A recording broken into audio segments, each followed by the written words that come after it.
आज की इस बोध कहानी के माध्यम से आपको कुछ ऐसे तरीके पता चलेंगे जिससे आप धोखा खाने से खुद को बचा सकते हैं। दोस्तों, अक्सर आपने देखा ही होगा, भावनात्मक रूप से कमज़ोर लोगों को लोग हमेशा फ़ायदा उठाते रहते हैं। कभी ना कभी हम सब ने देखा होगा कि हमने आसपास जो भी इंसान नरम दिल का होता है, यानी कि भावनात्मक रूप से दयावान होता है, वह बेचारा अपनी करुणा बस दूसरों की सहायता तो कर लेता है, लेकिन बदले में उसे हमेशा धोखा ही मिलता है।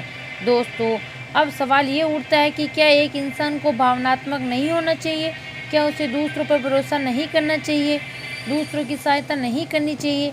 क्या दयावान और संवेदनशील होना कोई गुनाह है या फिर कोई गलती है? दोस्तों, इसी कहानी के माध्यम से जानेंगे। दोस्तों, बहुत समय पहले की बात है। एक बार एक युवा लड़का जंगल के पेड़ों पर मुक्के मार रहा था। वह बड़े जोर जोर से मुक्के मार रहा था। वह अपने मन का गुस्सा निकालने की कोशिश कर रहा था। शायद उसको किसी ने धोखा दिया था या फिर उसके साथ बहुत बुरा हुआ था, जिससे वह बहुत ज़्यादा परेशान था। उसे कहीं भी शांति नहीं मिल रही थी।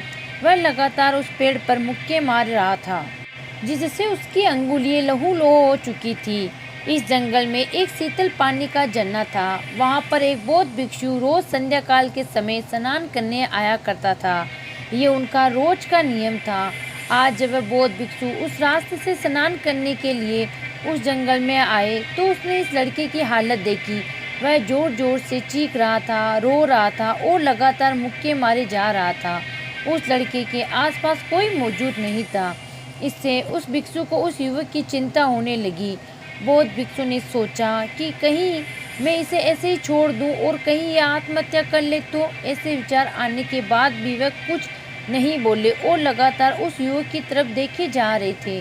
भिक्षु एकदम चुपचाप खड़े थे। उसने युवक से कुछ नहीं बोला, कुछ नहीं कहा, बस वह उससे लगातार देखता रहा। कुछ देर तक तो उस युवक ने उस भिक्षु को नज़रअंदाज किया, लेकिन कुछ देर बाद उसे अजीब सा लगने लगा।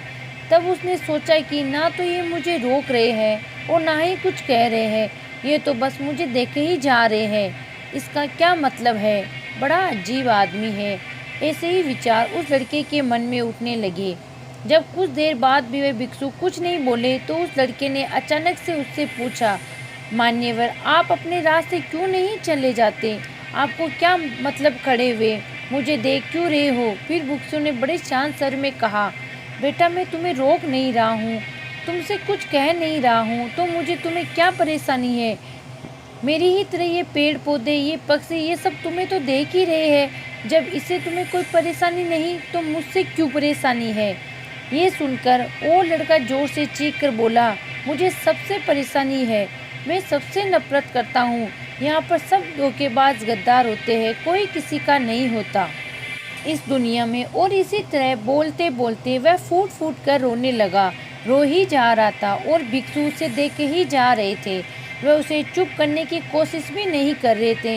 ये बात उसे लड़के को और से ज़्यादा अजीब लगी। अब वह रोना छोड़कर उस लड़के से चुप होकर उस भिक्षु से कहा, बड़े अजीब आदमी हो आप। आपके सामने कोई इंसान दुखी है, परेशान है और आप उसे चुप भी नहीं करा सकते। मन में बिल्कुल भी संवेदना नहीं है। आपको अपने साधु होने पर लाजमी होना चाहिए। और ऐसे ही न जाने क्या क्या जली कटी बातें वह युवक उस भिक्षु को सुनाने लगा।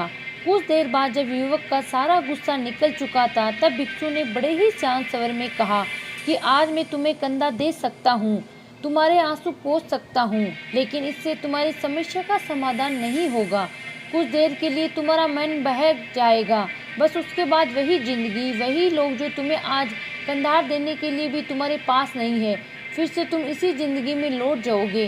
कोई तुम्हें धोखा देगा, कोई तुम्हारा फ़ायदा उठाएगा और तुम्हें अपने मन को ऐसे ही तकलीफ पहुंचाओगे।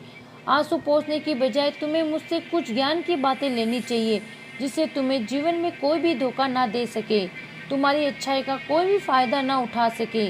बेटा, याद रखना, आंसू पहुँचने वाले तो तुम्हें बहुत मिल जाएंगे, लेकिन ज्ञान और सही समझ देने वाले कभी कभी कोई इंसान मिलता है।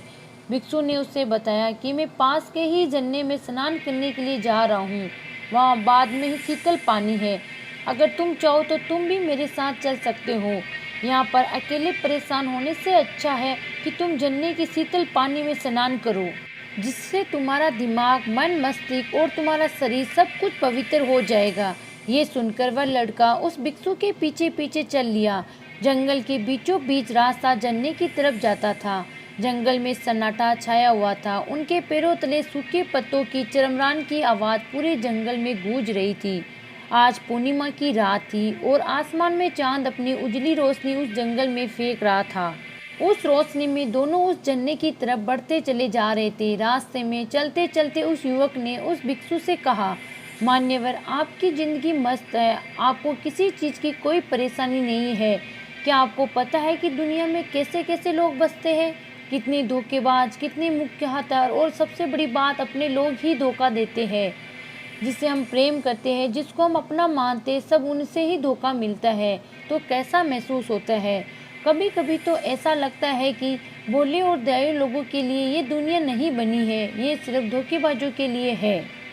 वही यहाँ पर फलते फूलते हैं, वही आनंद से जीते हैं और हमारे जैसे लोगों से दूसरों की सहायता करते हैं, दूसरों का अपना मानते हैं, वह हमेशा जीवन भर दुख में रहते हैं। यही जीवन की सत्यता है और यही संसार है जिसे हमें रोज घुट घुट कर मरना पड़ता है। आपने सही किया, ऐसी ज़िंदगी को त्याग दिया, पीछे छोड़ दिया। अब बस अपने में मत, किसी को कोई परेशानी नहीं है, किसी की कोई चिंता नहीं है। मैं भी सोचता हूँ कि मैं भी संन्यास ले लूँ, छोड़ दूँ इस दुनिया को। ये सुनकर उस भिक्षु ने कहा, बेटा तुम्हें क्या लगता है सन्यासी जीवन बहुत आसान होता है? भिक्षु ने बड़े शांत स्वर में कहा कि तुम्हें तो 2 वक्त की रोटी तो शांति से मिल जाती है, हमें तो कभी कभी ये भी नसीब नहीं होती। अगर मिल जाए तो हम खा लेते हैं, वरना हमें तो भूखा ही सोना पड़ता है। यही सन्यासी जीवन है, हमें हमेशा नीचे सोना पड़ता है, सिर्फ एक लंगोट में रहना पड़ता है, चाहे कैसा भी मौसम क्यों न हो। बेटा ये सब तुम्हारा आसान लगता है तो तुम भी सन्यासी बन जाओ। फिर युवक ने कहा, आप कहते हो ठीक है, संघर्ष तो दोनों तरफ है, सांसारिक जीवन में भी और सन्यासी जीवन में भी। वैसे सांसारिक जीवन अच्छा है, वैसे सांसारिक जीवन भी अच्छा है, लेकिन तब तक जब तक घर परिवार में सुख शांति बनी रहे, धोखा ना मिले, हमारे लोग हमारा फ़ायदा ना उठाए, हमसे झूठ ना बोले, हमें धोखा ना दे, जीवन जीने का आनंद ही होता है, वरना तो जीवन नरक हो जाता है। फिर भिक्षु ने कहा, देखो संन्यास अपने मन से लिया जाता है। जब हमारा मन कहता है कि हमें संन्यास के मार्ग पर सफलता हासिल करनी है, आगे बढ़ना है, तो हमें सन्यासी जीवन सफल हो पाता है। लेकिन तुम्हें अपने घर से परेशान होकर, दूसरे लोगों से परेशान होकर सन्यासी बनना चाहते हो तो तुम्हारा सन्यासी जीवन भी कभी सफल नहीं होगा। इससे अच्छा तो तुम सांसारिक जीवन में ही अगर कुछ तरीके, कुछ नियम अपनाओ तो दूसरे लोग तुम्हें धोखा नहीं दे पाएंगे। सबसे पहले तो ये समझो कि धोखा उन्हीं से मिलता है जो भावनात्मक रूप से कमज़ोर होते हैं, जिनके दिल जल्दी पिघल जाते हैं, जो दूसरों का दुख में नहीं देख पाते। ऐसे लोगों के साथ धोखा होने की संभावना ज़्यादा होती है, क्योंकि कोई भी आदमी अपनी परेशानी बताकर, अपने को दुख में बताकर दूसरा फ़ायदा उठा सकता है।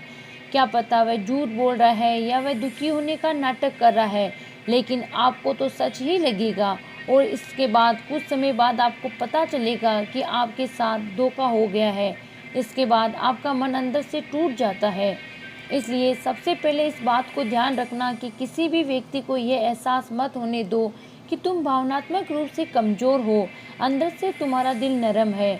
अगर उन्हें ये कमज़ोरी पता चल गई तो कोई ना कोई जाल बिछाकर आपका फ़ायदा उठाने की तो ज़रूर कोशिश करेगा। चाहे आप अंदर से संवेदनशील हो, दूसरों की मदद करने वाले हो, लेकिन किसी को एहसास मत होने दो, ऊपर से कठोर बने रहो। जब लोगों को लगेगा ये आदमी कठोर है, तब वह लोग जो झूठ मक्कार है वह आपके पास आएंगे ही नहीं, वह उन्हें चंगे जो उनके आसानी से शिकार होंगे। और दूसरी बात समझने की यही होती है कि हम बहुत जल्दी दूसरों पर विश्वास कर लेते हैं और हमारा जल्दी विश्वास करने की आदत ही हमें हानि पहुंचा देती है। 2 दिन तुम्हें किसी से मिले हुए नहीं होते और तुम एक दूसरे के हो जाते हो, एक दूसरे पर पूरा भरोसा करने लग जाते हो और ये भरोसा तीसरे दिन टूट ही जाता है और फिर तुम्हें धोखा मिलता है और फिर तुम परेशान होते हो। इसलिए समय दो, किसी भी चीज़ को, किसी भी रिश्ते को आगे बढ़ाने के लिए समय की ज़रूरत होती है। समय के साथ तुम्हें सामने वाले इंसान की अच्छाई बुराई पता चलती है। तब तुम्हें पूर्ण रूप से पता चलता है कि इंसान वास्तव में कैसा है, अच्छा है या बुरा है, और वह कुछ समय देने के बाद ही होता है। इसलिए जल्दी किसी पर विश्वास मत करो, अपनी पूरी संतुष्टि करना। अगर तुम किसी के साथ लंबे समय तक भरोसा करना चाहते हो या किसी के साथ कोई संबंध बनाना चाहते हो, कोई दोस्ती करना चाहते हो या फिर किसी की मदद करना चाहते हो, तो इन सभी परिस्थितियों में तुम्हें ये ज़रूर पता होना चाहिए कि दूसरे लोग उस इंसान के बारे में क्या सोच रखते हैं। उसके बाद तुम्हें जीवन में कभी भी धोखा नहीं मिलेगा और तुम्हें कभी भी धोखे की वजह से पछताना नहीं पड़ेगा। इसी तरह की बातें करते हुए भिक्षु और वह लड़का दोनों जंगल में से बाहर आ गए और अपने अपने घर को चले गए।